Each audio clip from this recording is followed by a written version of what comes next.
오늘 함께 나눌 말씀은 오바댜서입니다. 오바댜 1장 1절부터 9절까지 말씀 제가 먼저 봉독하도록 하겠습니다.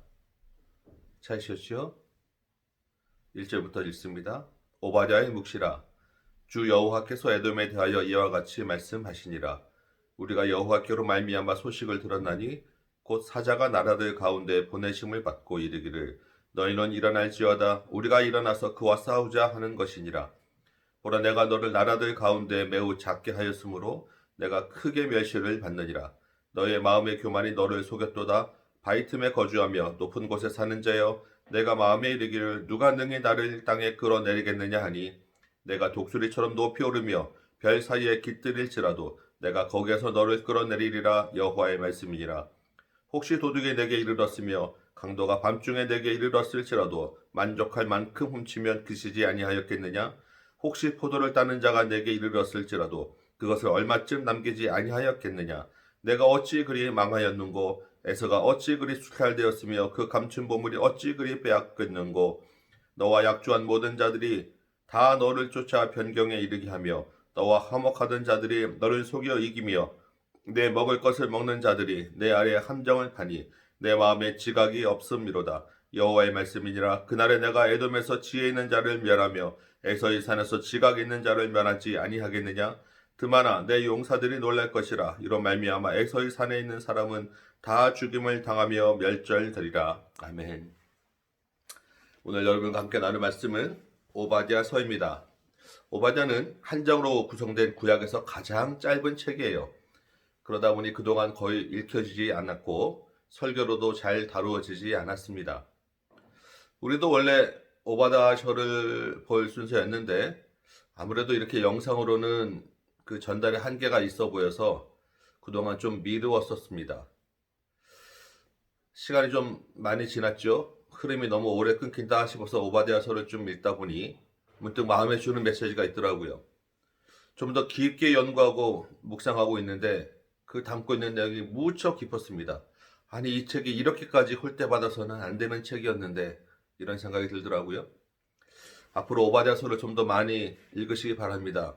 오늘 설교 말씀도 좀 반복해서 더 많이 들으시기 바랍니다. 마침 이번 주가 교회 절기상으로는 종려주일입니다. 종려주일 무슨 날인지 아시죠? 예수님이 십자가를 지시려고 나귀 새끼를 타고 예루살렘에 들어가신 것을 기념하는 주일이에요. 고난주간이 이어지고 예수님 십자가에 돌아가신 날을 기념하는 성금요일 그리고 영광의 부활주일로 이어집니다. 바로 다음 주가 부활주일이죠.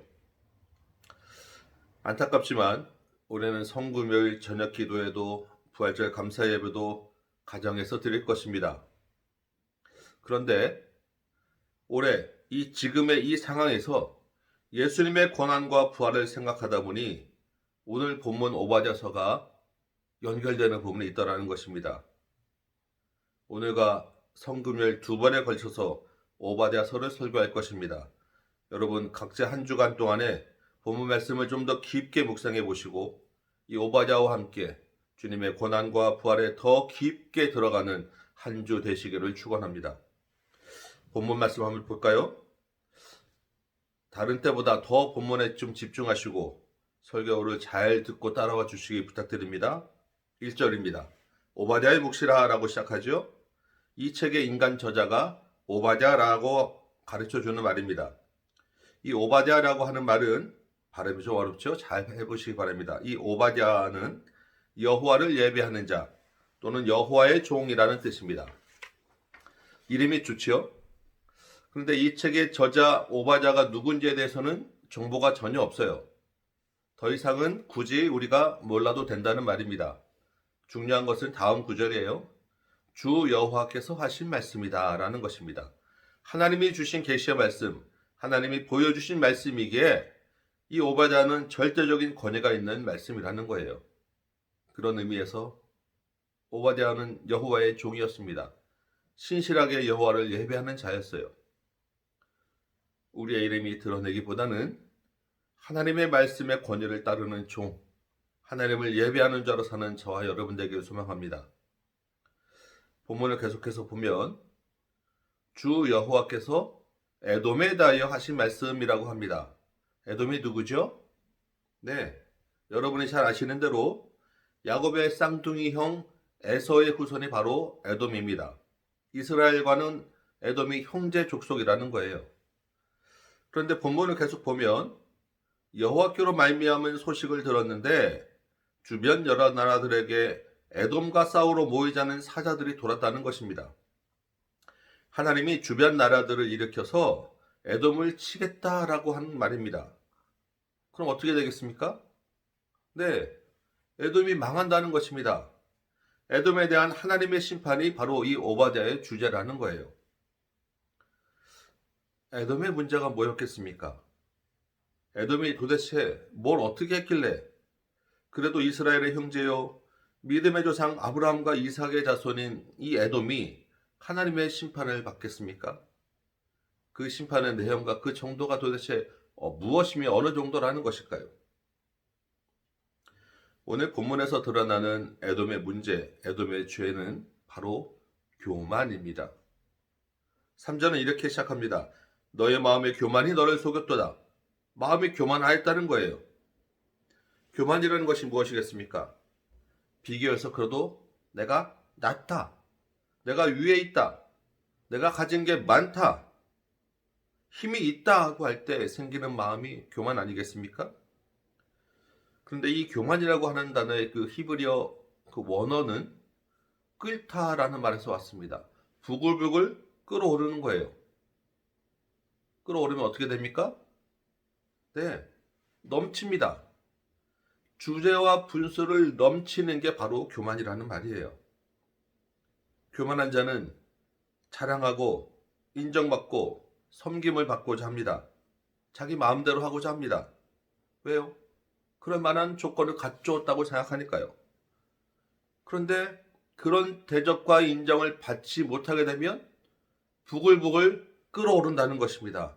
교만인 거예요. 여러분, 에돔의 교만의 조건, 에돔이 스스로 갖추었다고 생각한 교만이 무엇이겠습니까? 본문에 보니까 몇 가지 있어요. 그 중에 첫 번째는 에돔은 지형적인 교만을 가지고 있었습니다. 3절을 계속 보니까요. 바위 틈에 높은 곳에 살았다는 것입니다. 이 에돔의 거주지는 지금은 아주 유명한 관광지예요. 요르단 지역의 페트라라고 하는 곳입니다. 여러분 중에 가보신 분이 있을 수 있고 아마 영상으로 많이 보셨을 것입니다. 성경 강좌 때 사진으로도 몇 번 보여드렸는데 그들의 거주지는 아주 그 험준한 산 위에 암벽과 바위 투성이 된 그런 좁은 협곡 사이로 난 길을 지나야 합니다. 당연히 적이 쉽게 공격하지 못하겠죠? 3절 뒤에 있는 대로 누가 능히 나를 땅에 끌어겠느냐 자신했다는 것입니다. 지형적으로 천혜의 요새에 거하며 안전함과 든든함을 가지고 있었던 거예요. 여기에 대한 하나님의 말씀 4절입니다. 내가 아무리 독수리처럼 높이 오르고 별 사이에 둥지를 틀 만큼 높이 있다고 할지라도 거기에서 끌어내리겠다 하는 것입니다. 2절에 보니까 하나님이 에돔을 나라들 가운데 아주 작게 한다고 했습니다. 누구에게나 밟히게 하신다는 거예요. 또 크게 멸시를 받게 한다고 했습니다. 철저한 굴욕과 수치를 받게 한다는 것입니다. 두 번째 에돔의 교만의 조건은 물질적인 교만입니다. 6절을 보면 에서가 어찌 그리 수탈되었으며 그 감춘 보물이 어찌 그리 빼앗겼는고 라고 말합니다. 이들이 바위 틈에 살고 높은 곳에 사는데 그 높은 바위 틈에 숨겨둔 감추어놓은 보물이 많았다는 것입니다. 그 보물이 다 어디서 났겠습니까? 네, 남의 것, 다른 나라들에게 빼앗아온 것들이에요. 약탈하고 수탈한 재물을 쌓아놓고 있으면서 자신들은 배 두드리고 있었다는 것입니다. 하나님이 어떻게 하신다고 합니까? 5절에 보면 도둑이나 강도가 들어도 다는 훔쳐가지 않는다는 거예요. 그렇죠? 도둑이 가져갈 수 있는 만큼만 가져가지 몽창 다 가져갈 수는 없지 않겠습니까? 포도를 따는 사람도 한 번에 딸 수 있는 것만 딴다는 것입니다. 남는 게 있다는 거예요. 그런데 에돔에 대하여는 사람들이 어쩌다 에돔이 이렇게 수탈되었느냐고 놀란다는 것입니다. 수탈되다라고 하는 말은 샅샅이 뒤진다는 말입니다. 그 에돔이 자랑하던 그 재물이 정말 아무것도 남지 않을 정도로 샅샅이 다 뒤져서 가져가 버릴 아무것도 없는 폭삭 망하는 수준이 된다는 것입니다. 누가 그렇게 하신다고요? 하나님이 그렇게 하신다는 것입니다. 세 번째로 에돔의 교만은 주변 국가들과 맺은 언약, 동맹을 신뢰하였다는 것입니다. 동맹국들이 자신을 도울 것을 의심하지 않았어요. 요즘 표현으로 하면 네트워크 관리, 인맥이 좋았다는 것입니다. 그 인맥을 자랑한 것이에요. 그런데 본문에 보니까 그 친구라고 언약을 맺은 동맹들에게 배신을 당하고 오히려 쫓겨나게 된다고 기록하고 있는 것입니다. 7절 볼까요? 너와 약조한 모든 자들이 너를 변경에 이르게 하고 너와 화목하던 자들이 너를 속이고 한 밥상에서 같이 먹던 자들이 오히려 내 발밑에 함정을 판다 라고 기록합니다. 어떻게 그런 일이 일어나겠습니까? 본문에 내 마음에 지각이 없음이로다 라고 이야기하는 거예요. 하나님이 에돔 안에 지혜 있는 자를 멸하여서 남겨두지 않았다는 것입니다. 동맹국들이 속이고 있다는 것을 알아챌 사람이 없었다는 거예요. 9절에 드마는 에서의 손자 이름입니다. 에돔 족속을 지칭하는 아주 용맹스러운 이름으로 불렸던 이름이 드만이었어요. 그들이 힘은 있는데 지략이 떨어져서 다 죽게 된다는 것입니다. 여러분, 에돔은 천혜의 요새에 안전하게 거하였고 재물도 있었고 힘도 있었고 주변에 도와줄 관계 인맥도 좋았습니다. 갖출 것 다 갖추었어요. 전형적인 세상이 원하는 것들을 다 가졌던 것입니다. 그런데 그 가진 것이, 그 갖춘 것이 오히려 에돔을 교만으로 이끌었다는 것입니다. 그 갖춘 것이 넘치게 되었고 그것을 자랑하고 과신하게 되었고 그들에게 하나님이 필요 없게 되었다는 것입니다. 오히려 하나님이 보이지 않게 되었어요. 복이 아니라 재앙이 되었던 것입니다.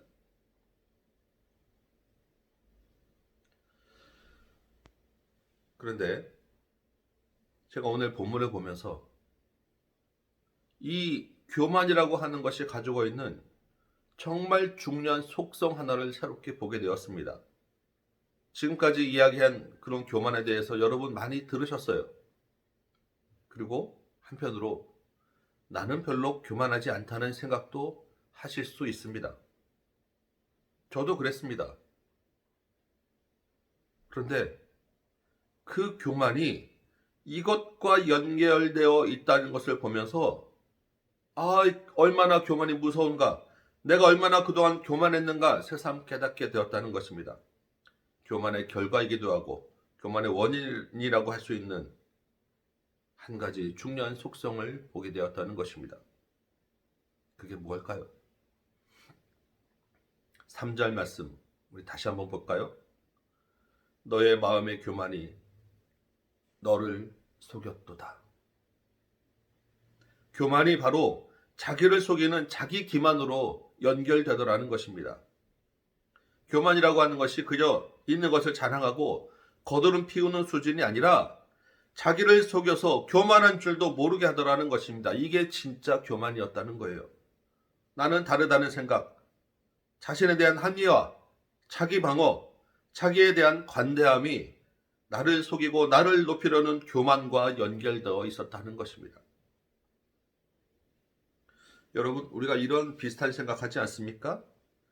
내 입장에서, 내 상황에서 나름 최선을 다한 거야. 이런 상황에 처하면 누구든 이렇게 했을 거야. 어쩔 수 없어. 나만 이러겠어? 사람이 다 그러지. 내가 이렇게 한 거는 더 좋은 결과를 위해서 그런 거야. 내가 어떻게 했어도 결과는 마찬가지였을 거야. 자기 기만의 여러 가지 모습들입니다. 이 자기 기만이 우리를 교만으로, 죄로 이끌어가고 있었던 것입니다. 이 자기 기만의 교만은 멀리 에덴 동산에서부터 시작되었습니다. 그만큼 뿌리가 깊은 무서운 죄라는 거예요. 아담과 하와가 선악과를 따먹는 동기가 무엇이었는지 여러분 기억하십니까? 하나님과 같이 되려는 생각이었죠. 그 하나님과 같이 되려는 생각의 동기는 선악을 알고자 하는 유혹이었어요. 여러분, 선악을 아는 것이 나쁜 것입니까? 좋은 의도라고 생각되지 않습니까? 어떻게 생각하십니까? 나쁘지 않죠? 그런데 다시 한번 생각해 보시기 바랍니다.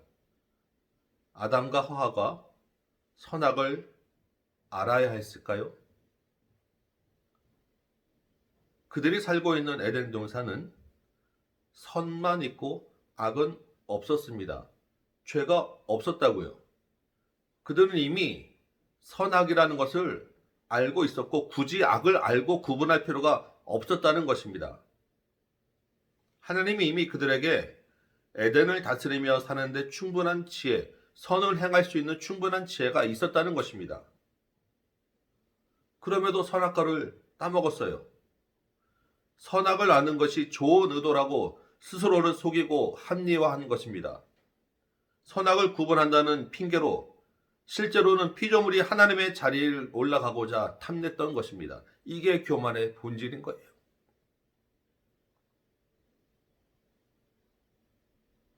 에돔이 이렇게 교만하게 생각하는 것 어찌 보면 당연했던 것입니다. 높은 곳, 바위 틈에 살았으니까 안전하다는 착각. 바위 틈에 살기에 부족한 생산물은 다른 민족에게 뺏어오고 다른 민족에게서 받아오는 것이 정당하다는 자기 합리화. 자기들은 힘이 있으니까 다른 민족이 자기들을 돕고 섬겨야 된다는 생각들. 그들에게는 나름 정당한 이유였고 합리화된 이유고 자기 방어의 논리였을 텐데 그것들이 그들을 교만하게 만들었다는 것입니다. 그렇게 교만하면서도 자신들의 그 교만한 행위가 죄로 인식되지 못했다는 것입니다. 에돔의 조상이 에서였다고 말씀드렸죠. 여러분, 에서와 관련된 가장 유명한 일화가 무엇입니까? 팥죽 한 그릇에 장자권을 판 사건 아닙니까? 창세기 25장 34절은 이 사건의 마지막을 이렇게 정리합니다. 에서가 장자의 명분을 가볍게 여김이었더라. 에서가 왜 장자권을 가볍게 여겼겠습니까? 어차피 내 거라고 생각한 거예요. 그깟 말 한마디 했다고 바뀌지 않을 거라고 생각했던 것입니다. 자기가 힘이 있고 아버지도 자기가 장자라고 생각했을 거라고, 어차피 받을 재산은 많이 있을 거라고, 자기에게 올 거라고 생각한 것입니다. 자기 기만이 있었던 거예요. 에서의 후손 에돔이 똑같은 그 자기 기만의 길을 가고 있었던 것입니다. 창세기에서 기록한 이 에서에 해당하는 가볍게 여기다라고 하는 말은 멸시하다라고 하는 말입니다. 자기를 속이고 교만한 에돔에 대하여 오늘 본문 오바댜 3절 마지막은 내가 크게 멸시를 받게 될 것이다 라고 기록하고 있는 것입니다.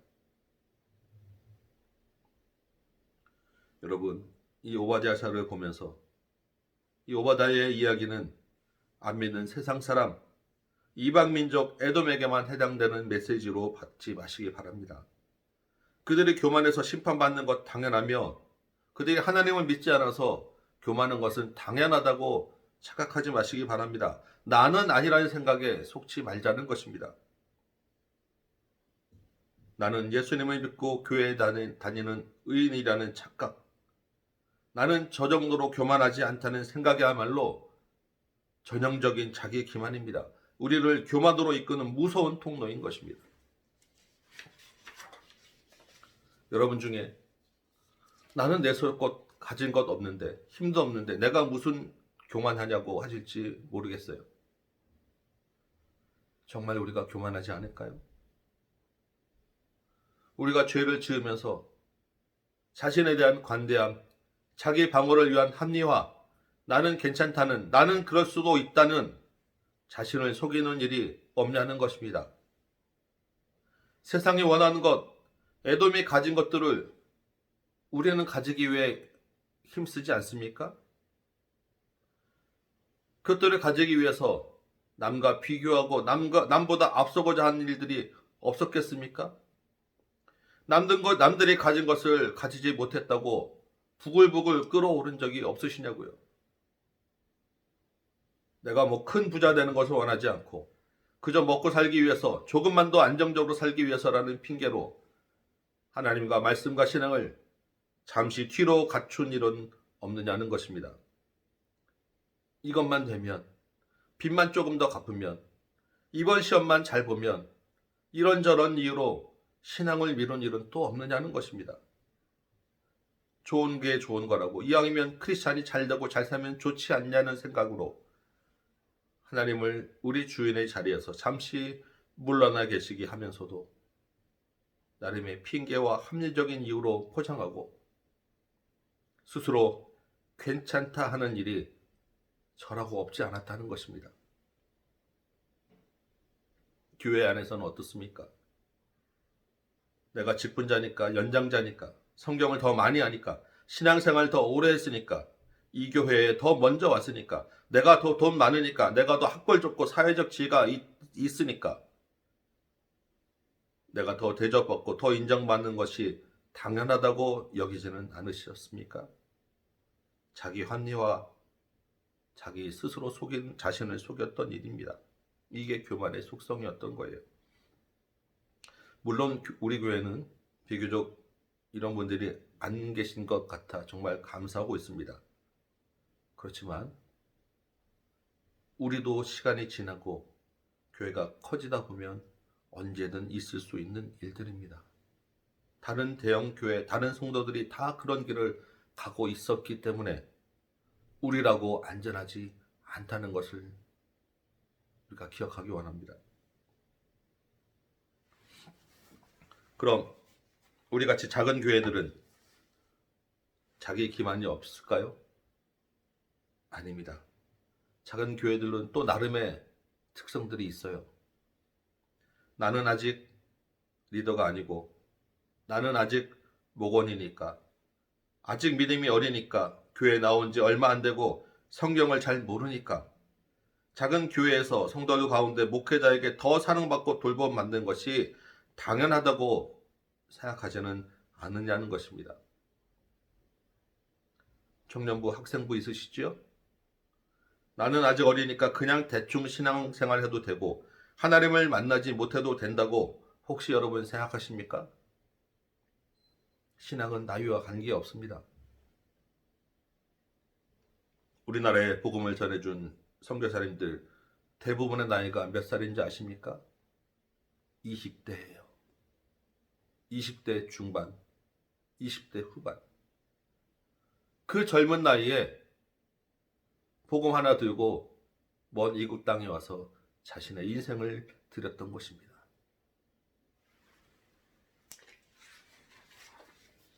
목회자라고 다르지 않았겠죠. 목회자들 가운데는 이런 자기 기만이 있어요. 남의 설교를 그대로 베끼면서 좋은 말씀을 더 많은 사람에게, 성도들에게 전하는 것은 좋은 거라는 자기 기만과 합리화에 대한 유혹입니다. 교만의 또 다른 모습이에요. 나이와 직분과 신앙 연배에 관계없이 우리는 너무나 많은 신앙의 교만과 스스로를 속이는 자기 기만의 유혹에 노출되어 있다는 것입니다. 그리고 실제 알게 모르게 너무나 많은 교만을 행하고 있다는 것입니다. 그런데 여러분, 이 자기 기만이 정말 무서운 이유가 따로 있습니다. 여러분, 무엇인지 아십니까? 교만 때문에 인간관계에 상처를 주고 공동체를 무너뜨리는 것도 심각한 일이지만 그보다 더 큰 문제가 있다는 것입니다. 바로 예수님을 보지 못하게 하는 거예요. 에돔이 갖추었다고 생각했던 그 조건들은 더 이상 하나님을 필요로 하지 않게 만들었습니다. 에돔이 처음부터 하나님을 떠난 것은 아니에요. 그들의 유적에도 제단을 쌓고 예배한 흔적이 있어요. 그러나 에돔은 점차로 하나님을 떠나게 되었습니다. 스스로를 속인 교만이 하나님을 보지 못하게 했기 때문입니다. 우리의 자기 기만으로 인한 합리화는 우리의 죄를 바라보지 못하게 하는 것입니다. 죄에 대하여 둔감하게 하고 우리 마음에 굳은 살을 높이 쌓게 합니다. 하나님의 경고의 말씀이 들리지 않게 하는 거예요. 점차 신앙이 식어가고 있고 나는 신앙이 좋다는 착각 속에 살게 합니다. 예수님을 나의 주인으로 모시고 산다는 것을 말로만 앵무새처럼 이야기하면서 실제로 그렇게 살지 못하는 무서운 죄를 범하게 된다는 것입니다.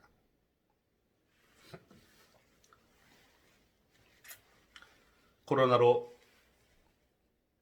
가정예배, 온라인 예배가 장기화되고 있습니다. 어쩔 수 없는 상태라고 인정할 수 있어요. 그런데 지금 여러분의 신앙은 어떻습니까? 예배는 온라인으로 드리는 것이 어쩔 수 없지만 그렇다고 여러분의 신앙이 잠자고 있는 것은 합리화될 수 없는 것입니다. 여러분 여전히 깨어 있으십니까?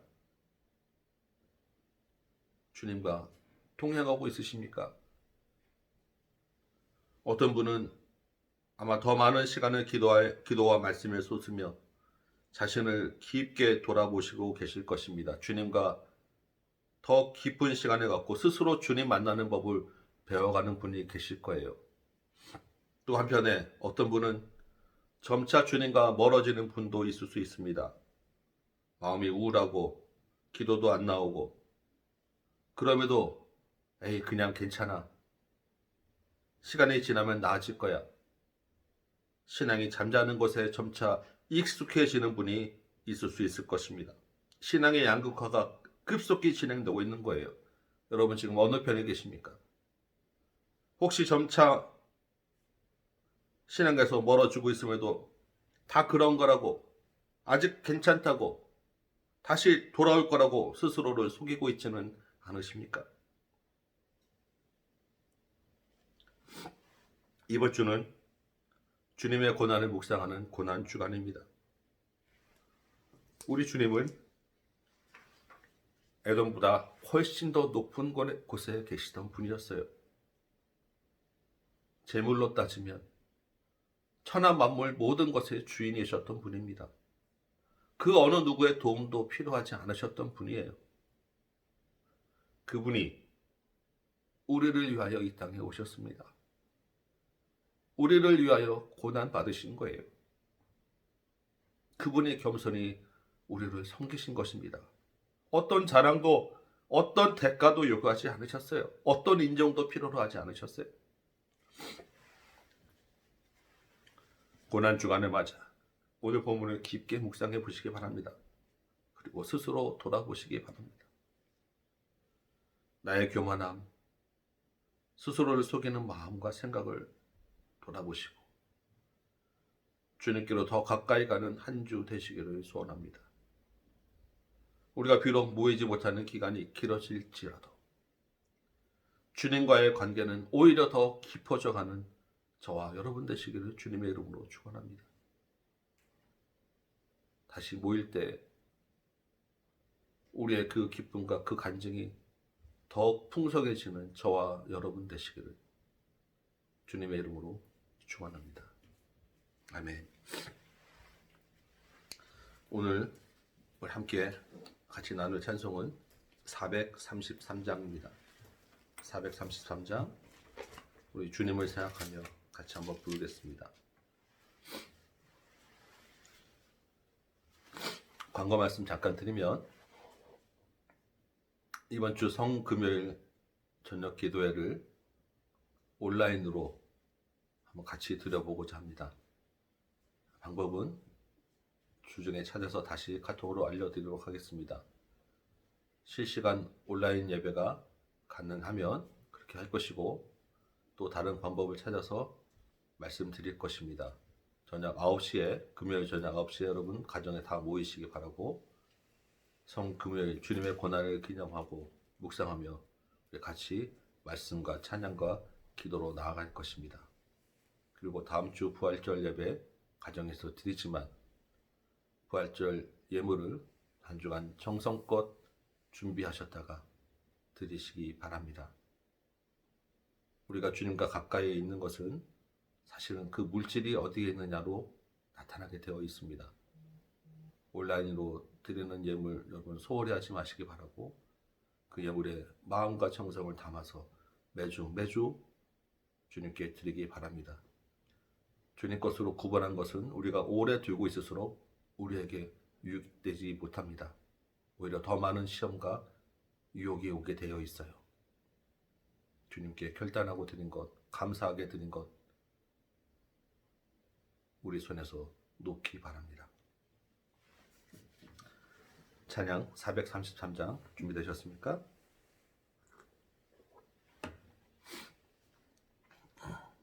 찬양하겠습니다. 귀하신 주여 날 붙드사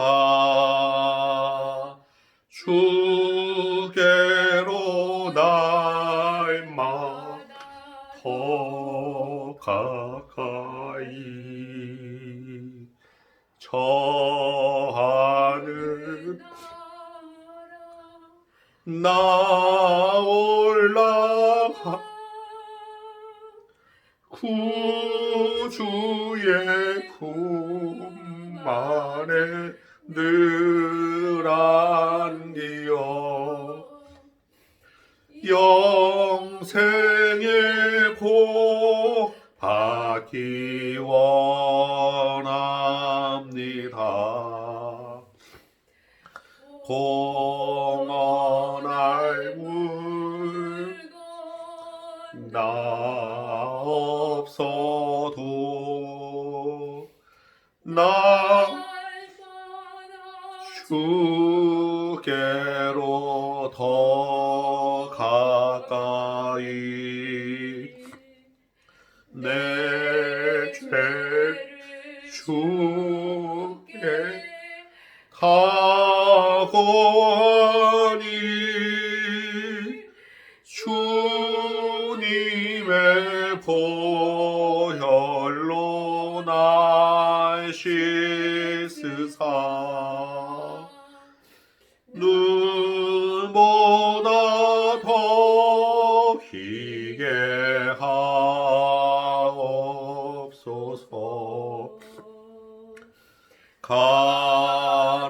가나간 마귀 날 쉐어도 주 예수 앞으로 더 가까이 이 세상 속한 그 허영시 또 주한 생각을 다 버리니 정결한 마음 내게 늘 주하며 이 세상 내가 살 동안에 주께로 날마다 더 가까이 저되는 천국 나 들어가 한없는 복락을 하도록 풍성한 은혜를 주옵소서.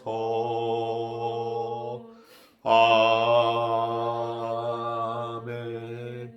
기도하겠습니다. 아버지 하나님, 지금껏 주님의 은혜를 잊어버리고 우리 스스로를 속이며 우리의 허영심으로 추한 생각으로 사단의 악한 기욕에 빠져 살아왔음을 주님 고백합니다.